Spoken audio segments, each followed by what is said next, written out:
The early to mid-2000s was really the time for the horror remake, it seems. Not necessarily a bad thing if you ask me. Taking classics from the 70s and 80s and updating them for modern audiences who weren't exactly around to watch their original release is potentially a great way for people to experience an excellent story that they would perhaps give a miss to otherwise. No filmmaker is a better example for this than Wes Craven. A man who's had multiple of his stories remade and reimagined over the years, with various levels of success and fan reception to them, with the likes of The Last House on the Left, A Nightmare on Elm Street, and of course, The Hills Have Eyes. Because if something does well and makes a lot of money, you can always do the tried and true method of just selling it to them again. The movie begins with us in the New Mexico desert, seemingly miles away from any kind of civilized life. We see a group of men in hazmat suits collecting different samples of wildlife in the area. One of the men is using a Geiger counter that indicates there's a pretty high level of dangerous radiation in the area. All of a sudden, a bloody and beaten man jumps out in front of the hazmat worker and begins to beg him for help. Suddenly, without warning,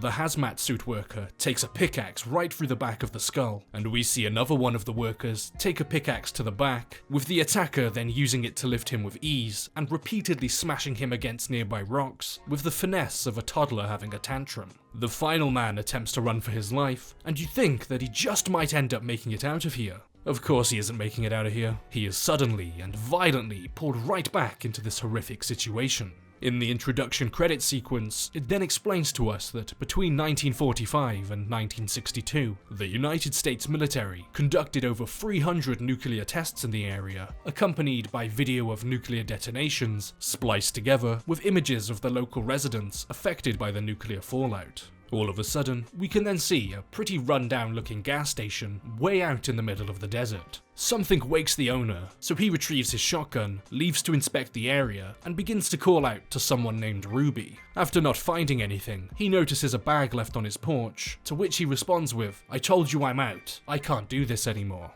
insinuating that he has, or at least had, some kind of working relationship with whoever or whatever this mysterious person is. Inside the bag, he discovers an assortment of items, like a video camera, jewelry, and a severed ear in a styrofoam box. Because who doesn't like receiving a severed ear as a gift? A car pulls up outside with a trailer and a family of 7. Bob, Ethel, and their children, Bobby, Brenda, and Lynn, as well as Lynn's boyfriend Doug, and their little baby Catherine, as well as the 2 family dogs. One of the dogs escapes from the car and enters the man's property. Lynn goes into the building to retrieve the dog, but is spotted by the owner. Presuming that she's seen inside the bag and potentially spotted the ear, he decides to tell the family of a supposed secret route that can get them through the desert much quicker. But more than likely, he's just afraid that there's going to be repercussions from somebody seeing the severed ear. So instead, he's decided to send them in the direction of said ear remover. They drive off following the directions given, when all of a sudden, their car tires are shredded due to a spike strip on the road, and they crash directly into a rock. Luckily, nobody is injured in the accident, but unluckily, their vehicle is completely totaled. With the chances of help driving by anytime soon being practically non-existent,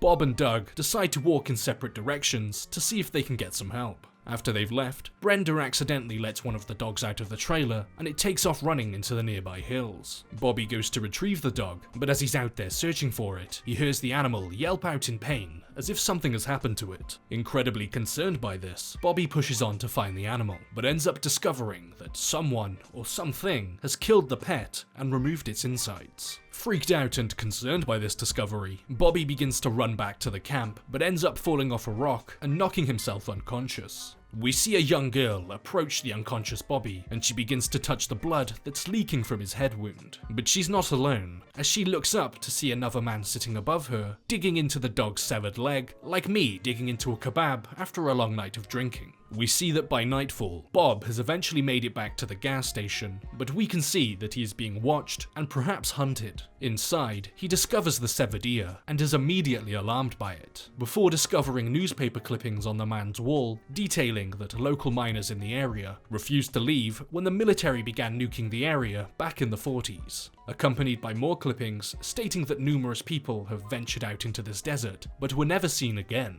With no sign of the owner, Bob attempts to leave and start the man's car, but as the headlights turn on, it reveals the man sitting drunk in his outhouse. Bob approaches the crying man, and before he has a chance to do anything, the man apologizes for what he's done, aims a shotgun beneath his head, and pulls the trigger. As Bob gets back into the man's car, he's surprised by somebody hiding in the back seat, who attacks him and then transports his bloody and almost unconscious body into some nearby mines. The son Bobby eventually wakes up from his head injury and returns to his family. So I guess that severed dog leg that guy was eating was far more appealing than Bobby, it seems. He hears a noise outside of the trailer and discovers that the other dog is now missing, before being approached by Doug and almost accidentally shooting him in the process. The family decide that it's best to settle down for the night and wait for Bob to return, hopefully with help. But by the time it's almost midnight, Bobby hears what he thinks is his dog in the distance, so he decides to take Doug and go and investigate. With Bobby and Doug gone, everybody in the trailer is sleeping, but then we see the light next to Sarah turn on, followed by a hand that begins to touch her face. He uncovers her blanket, and then we see his severely deformed face. Brenda wakes up to see that face staring down onto her, and the man quickly covers her mouth before she can let out a scream.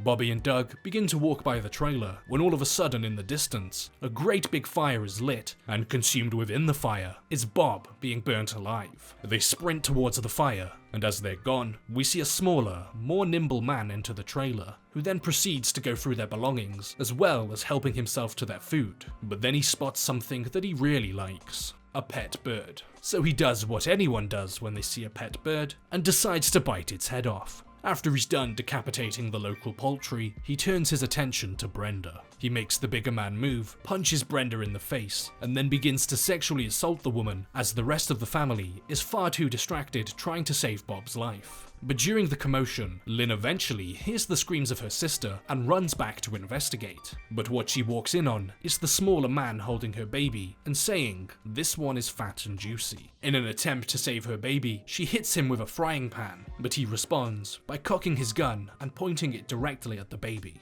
Ethel enters the trailer and attempts to attack one of them, but is shot in the stomach and sent flying across the room in the process. Lynn quickly stabs the man in the leg, but is immediately shot in the head at point blank for it. The man attempts to shoot Brenda too, but has no bullets left, so the pair flee off into the hills as Bobby begins to shoot at them. Doug enters the trailer to find Ethel bleeding to death, accompanied by seeing the love of his life lying on the floor in a puddle of her own blood with a gaping bullet wound in her head. Suddenly she regains consciousness, giving Doug a brief moment of hope, but unfortunately, it's followed by her almost immediately dying as he holds her. As he's grieving the death of his partner, he suddenly shoots up to realize that his baby has been taken. Those men have kidnapped his daughter. All of this is happening as another man is safely watching from a distance, or at least what he believes to be a safe distance, as suddenly the family dog pounces on the man and kills him by biting into his neck.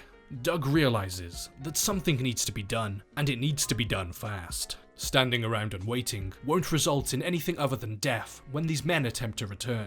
So Doug takes the dog, a handful of weapons, and begins to track their trail to retrieve his daughter. The blood trail eventually leads him to a mine, where inside he comes across a graveyard of people from the area. It seems more than just a note of all the people who have perished in these mines, but an indication and a reminder to the residents as the horrific results caused by being exposed to over 300 nuclear blasts. We saw earlier that the United States military deliberately chose this area, knowing full well that it was inhabited by many different families, and after they refused to leave their homes, and the livelihoods that they have created for themselves, which can't be easy in the middle of the desert, the military continued ahead with absolutely decimating the area with radiation. Knowing that, you can kind of understand how generational hate might be passed down throughout the surviving families, especially mixed with the damage all of the radiation would have had on the mental development of being born and raised in this area. I'm not saying that that's an excuse for burning people alive, sexually assaulting women and stealing babies, but this is the direct result of the United States military.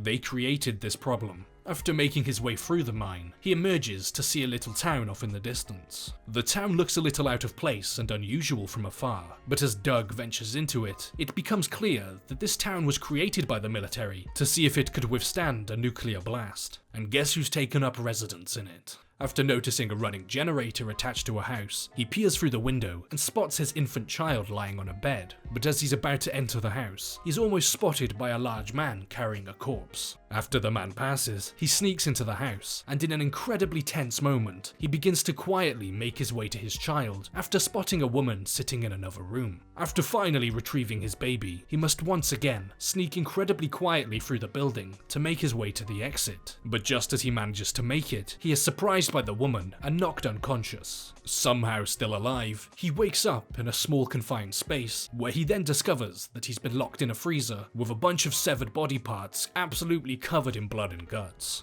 Eventually, he manages to break his way out of the top, and as he's making his way around the house armed with a baseball bat, he encounters a severely deformed man in a wheelchair.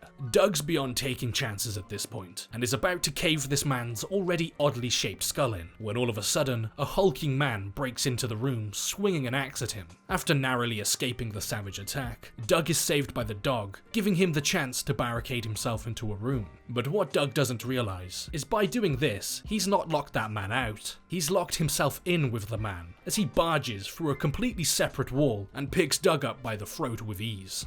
Doug manages to stab the man with his snapped baseball bat, but this does little more than mildly annoy this ginormous man, who retaliates by punching him in the face, pushing him through a wall, and chopping off 2 of his fingers. As it appears that all hope is lost, and Doug is accepting his fate, he begins to cry to the man, which distracts him for just enough time for Doug to stab him through the leg with a screwdriver, stab him through the neck with a flagpole, retrieve the man's axe, and then cave his skull in with it, before killing another one with ease by getting the jump on him with the axe and driving the point through his eye socket. In perhaps an act of mercy, Doug walks away from the house, leaving the wheelchair-bound man alive. But you want to know who isn't as merciful as Doug? His dog. Back at the trailer with Bobby and Brenda, they've surrounded the area with tripwires attached to a baby rattle, so if someone or something tries to get into the area, they'll be notified. The alarm is triggered, and as they're investigating where it came from, someone slips in behind them and steals the corpse of their dead mother. Bobby follows the blood trail, gun drawn and ready to shoot, when all of a sudden, he rounds the corner to discover a man digging into his mother's organs. The man spots Bobby and begins to chase him back towards the trailer, but we see the teenagers have smartly rigged it to explode, and after some careful planning, they lure the man into the trailer, who then explodes into a fiery inferno.